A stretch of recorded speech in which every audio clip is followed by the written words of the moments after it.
All right, now we're going to discuss inverse functions and continuity and derivatives of those functions. First of all, write down this theorem. Suppose I have a function f whose domain is in an interval I, and f has an inverse. Then the following statements are true.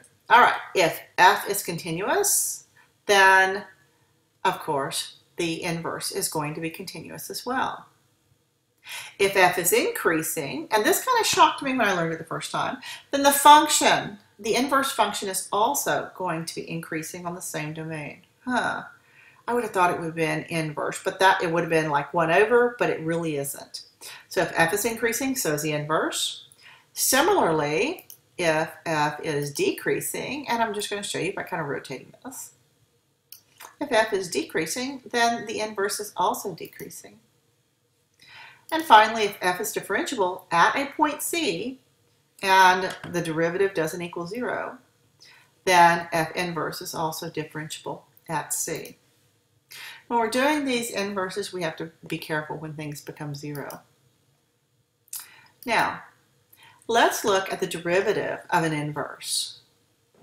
If f is a function and it's differentiable on my interval, and if f has an inverse, g, which in this case it does, then the derivative of my inverse is 1 over f prime evaluated at g of x, provided f prime of g of x does not equal 0.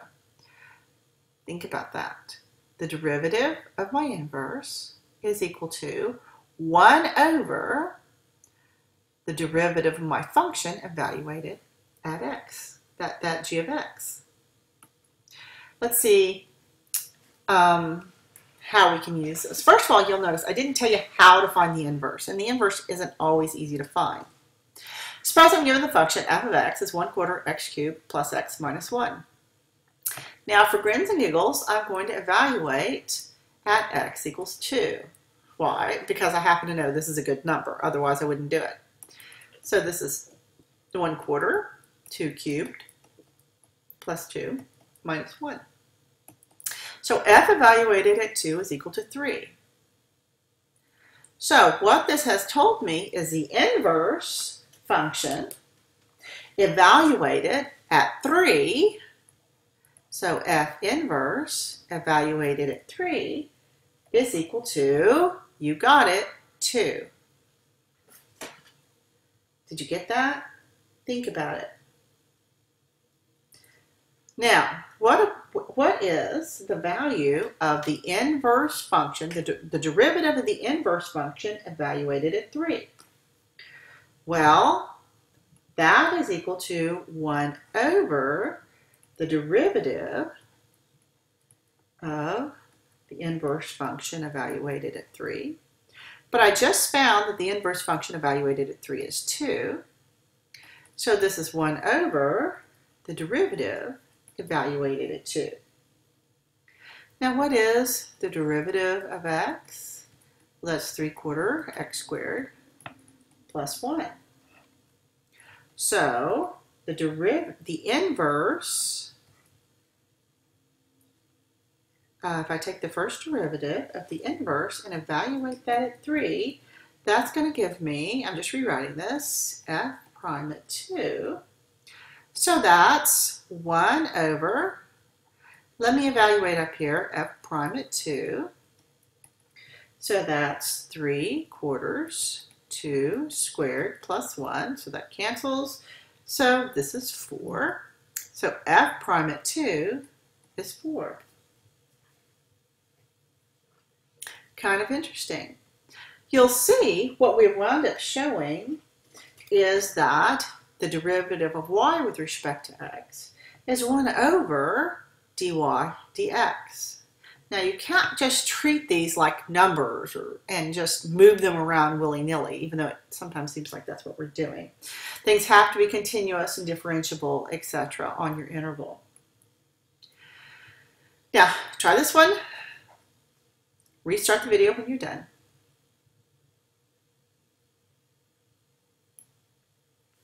Now let's look at this function right here, f of f of x is x squared. For x, it just has to be greater than 0. It doesn't have to be that. Now, the inverse of f is the square root of x. That one's pretty easy to find. Let's look at what happens to the slopes of my graphs. All right. If f of x is x squared, then f prime at x is 2x. If f inverse is the square root of x, then f prime of the inverse is what? It's 1/2, 1 over the square root of x. All right, so let's look at a couple points. Let's look at 2, 4 and 4, 2. And let me see what happens to my slopes. At 2, 4, all right, f prime of 2 is 2 times 2, which is 4. At 4, 2, that's a 4. It's hard to see, isn't it? What is f inverse? Prime evaluated at 4 is 1 over 2, the square root of 4. So that's 2. 1 over 2 times 2, or 1/4. 1/4. So that tells me f prime evaluated at 2 is 1 over f inverse prime evaluated at 4. So what if we try another one? What if I look at, can I change pen colors here? Let's look at the point 39 and the point 93. All right. F prime evaluated at 3 is 2 times 3, or 6. F inverse prime evaluated at 9 is equal to what? Let's see. 1/2 times 1 over the square root of x, which is 9. So this is 1 over 2 times 3. So this is 1/6. So once again, f prime evaluated at 3 is equal to 1 over f inverse prime evaluated at 9. Think you can do one? Give it a go. And when you're done, stop the tape, finish your homework. Have a great evening.